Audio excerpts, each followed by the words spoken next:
The distress beacon was faint, almost dead, barely registering on Captain Marcus Webb's sensor array as his cargo ship transited between systems. He almost missed it. Another hour and he would have been out of detection range entirely. Marcus adjusted course, following the signal to its source. A badly damaged escape pod drifting in deep space, life support failing, emergency systems barely functional. He maneuvered his ship alongside and initiated rescue protocols. The pod was Velrani design, old model, the kind of thing that should have been retired years ago.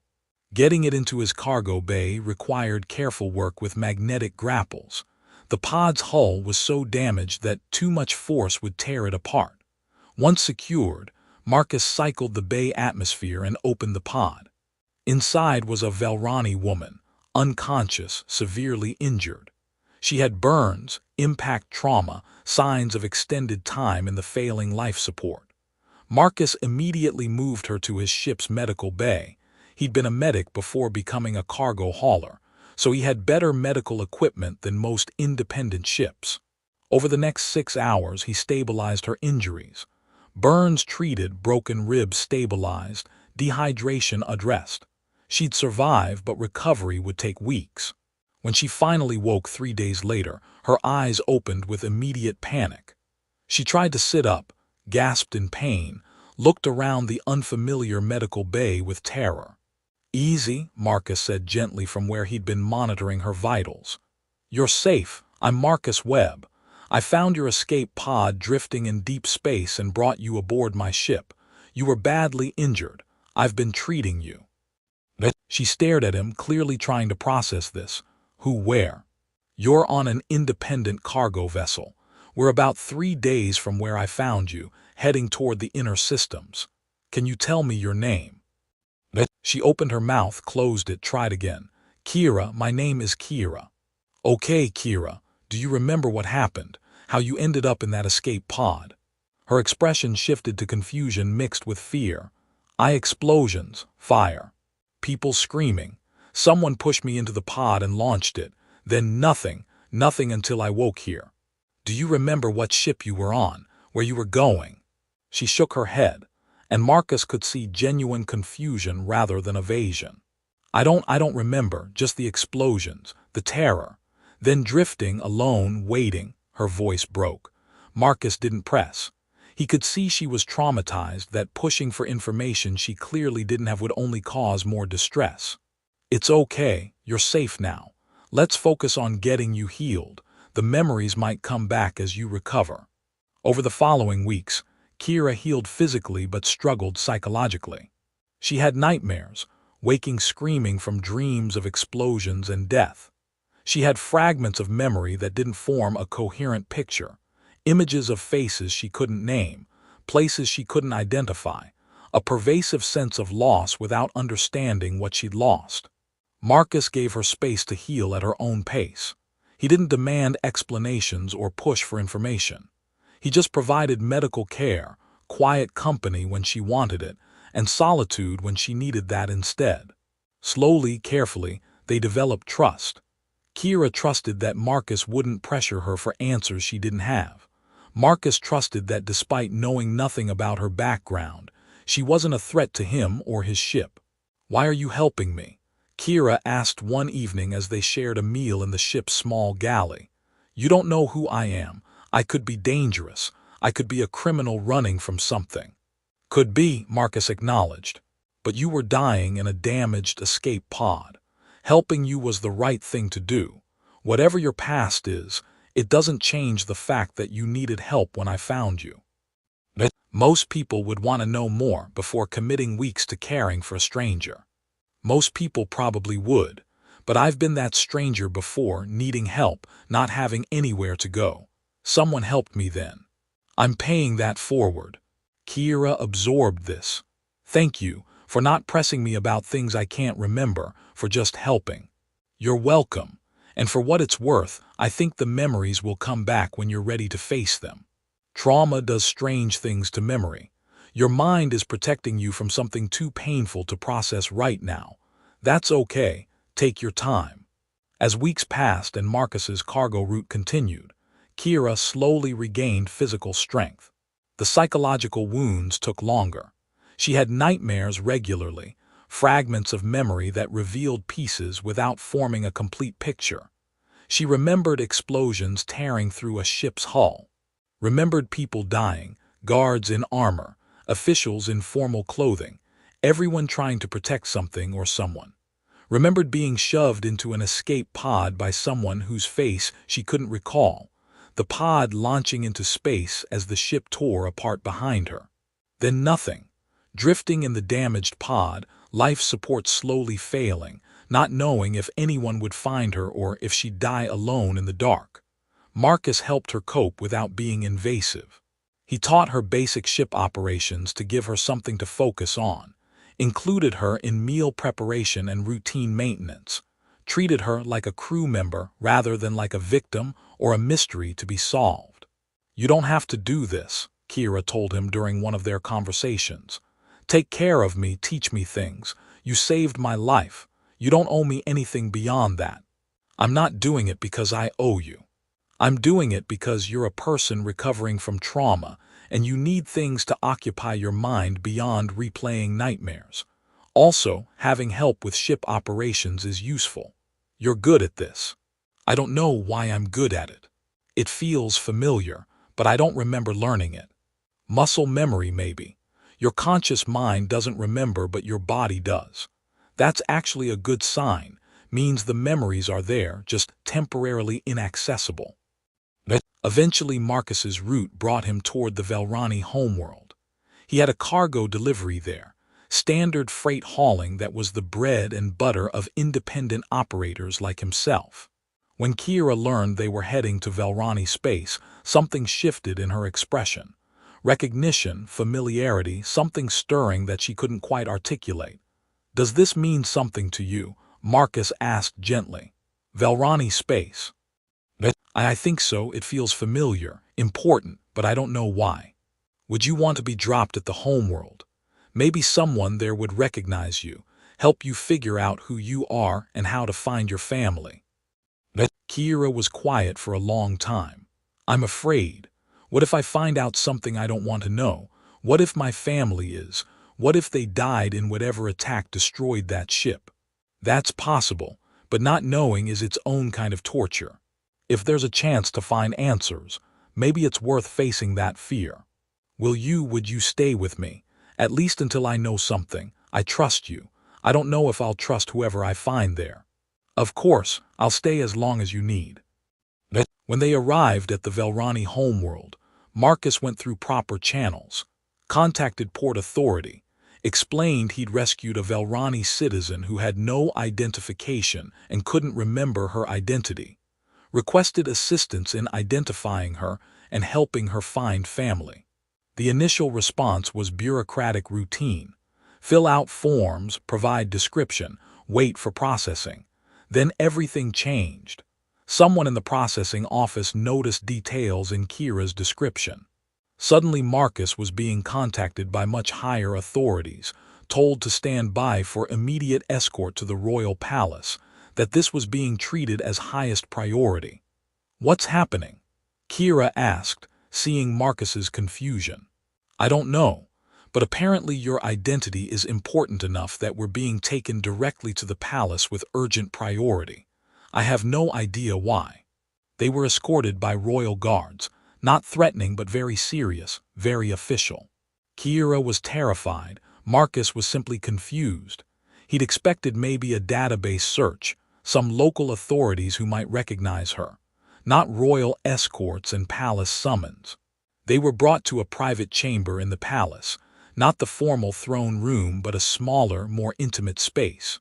A woman entered, clearly someone of high rank based on how the guards deferred to her. She looked at Kira and went absolutely still. Her face went through shock, disbelief, then something like desperate hope. "It can't be." Her voice broke. "Kira." Kira stared at the woman, something clicking in her mind, memories suddenly rushing back in an overwhelming flood. "Mother." Queen Lyra crossed the space between them in seconds, pulling her daughter into a desperate embrace. Both of them were crying, The queen, with 3 years of grief, suddenly reversed, Kira with the shock of remembering everything all at once. Marcus stood to the side, suddenly understanding why their arrival had caused such urgent response. He'd rescued a princess, the queen's daughter, someone who'd been presumed dead for years. When the immediate emotional storm passed, though neither woman let go of the other, Queen Lyra turned to Marcus with an intensity that was almost overwhelming. "You saved my daughter. You brought her back to me. I don't have words for what that means. How can I possibly repay such a debt?" Marcus was deeply uncomfortable with the gratitude, with the weight of what he'd apparently done without knowing. "Your Majesty, I didn't know who she was. I just found someone who needed help and helped them." The queen looked confused. "You didn't recognize her, didn't realize you'd rescued the lost princess." "She had no identification," Marcus explained. "The escape pod was badly damaged, all systems fried. She couldn't remember anything beyond her name. I didn't do extensive research into her identity. I just provided medical care and helped her recover. When my route brought me toward Velrani space, I asked if she wanted to be dropped here to see if anyone would recognize her. I had absolutely no idea she was your daughter." Queen Lyra processed this, looking between Marcus and Kira. "You saved my daughter without knowing who she was, without expecting recognition or reward." "I saved someone who needed help, Your Majesty. That was all I needed to know. She was injured, traumatized, alone in a failing escape pod in deep space. None of the rest mattered." "Tell me what happened," the queen said, addressing both of them now. "Everything, please." Kira explained, her memories fully returned now though still painful. 3 years ago, I was on a diplomatic mission to the border territories. The ship was attacked. It was coordinated, professional. Not random raiders, but an assassination attempt targeting me specifically. My guards tried to protect me, got me to an escape pod. I remember the ship tearing apart around us, people dying to buy me time to escape. Then the pod launched and I was alone, watching the ship explode behind me. "We found wreckage," the queen said, her voice tight. "Debris that confirmed the ship was destroyed. We searched for survivors for weeks but found nothing. I thought you were gone. We held memorial services. I've mourned you for 3 years. The pod was damaged in the launch. Life support was failing. I don't know how long I drifted, days maybe. I remember terror, then resignation, then nothing. I must have lost consciousness when the oxygen started to fail." Kira looked at Marcus. "Then I woke on his ship. He'd found me, brought me aboard, was treating my injuries. He saved my life. And you didn't remember who you were."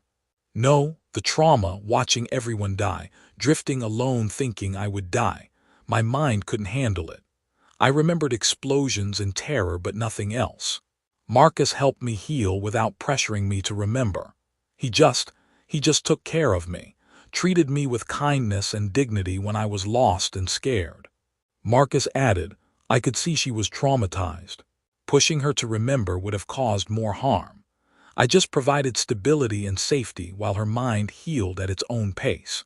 Queen Lyra looked at Marcus with an expression mixing gratitude and something like awe.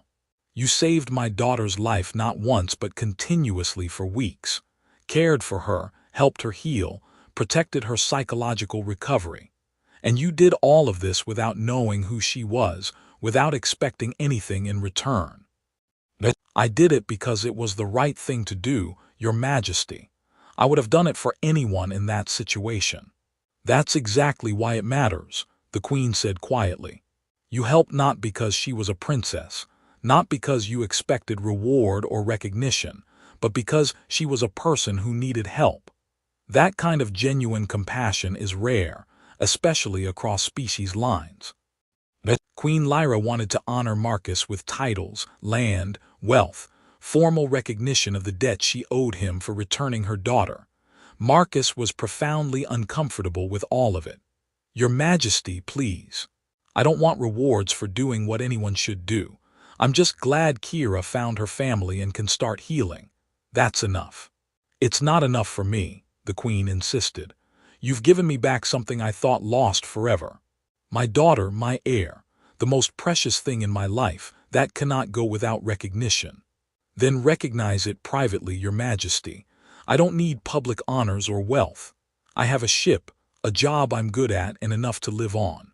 What I did, finding someone in need and helping them, that shouldn't require extraordinary reward.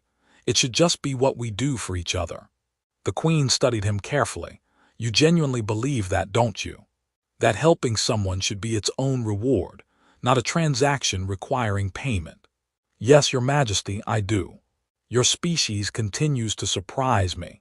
We've had limited contact with humans, mostly commercial and diplomatic interactions. I've formed assumptions based on those interactions that suggested humans were opportunistic, focused on advantage and gain. You've proven those assumptions wrong in the most fundamental way possible. I'm one human, Your Majesty. I can't represent an entire species. But you do represent something important about humanity. You rescued my daughter without knowing who she was, without calculating what you might gain from it, simply because she needed help. That kind of compassion without calculation, that's valuable beyond measure. Kiera, who'd been quiet during this exchange, spoke up. Mother, Marcus refused even basic payment for the disruption to his cargo schedule. He keeps saying he was just doing what was right. I don't think we can convince him to accept grand honors. Then at least accept this, the Queen said to Marcus. The Velrani Empire owes humanity a debt for what you've done. Whatever humanity needs, trade agreements, diplomatic support, technological exchange, we will prioritize those requests. One human's compassion has earned goodwill for your entire species. That seems disproportionate to one rescue, Your Majesty. You don't understand what you've given me. For 3 years, I've carried the grief of losing my daughter. I've ruled while mourning, maintained strength while feeling fundamentally broken inside. You've healed that wound, returned hope I'd lost. That matters more than any diplomatic agreement or trade deal. And it shows the entire Velrani Empire, that humans are capable of profound compassion even toward species they barely know. Later, after the formal discussions concluded and before Marcus prepared to leave, Kiera found him alone. Thank you, she said quietly, for everything. For saving my life, obviously, but more than that, for treating me with dignity when I was lost. For not demanding answers I couldn't give. For just being kind when I needed kindness more than anything else. You don't need to thank me. I'm just glad you're home, that you found your family. I wouldn't have found them without you. I was dying in that pod. Another few hours and life support would have failed completely. You saved me. And then you saved me again by helping me heal. By not pushing me to remember before I was ready. By treating me like a person, rather than like a problem to solve. You were never a problem. You were just someone who needed help. That's what I mean. You didn't see me as burden or obligation. You just helped because that's who you are. That matters more than you know. Marcus smiled slightly. You needed help. I'm glad I could provide it. I hope you heal, really heal from everything you've been through. The physical wounds are closed, but the psychological ones take longer. I know, but I have time now and safety. Thanks to you, I have the chance to heal. You gave me my life back in every sense. Then use it well. You're a princess with responsibilities to your people. Make your second chance count. I will, and I'll make sure people know what one human did when he found someone in need. Your compassion is going to change how my people view humanity.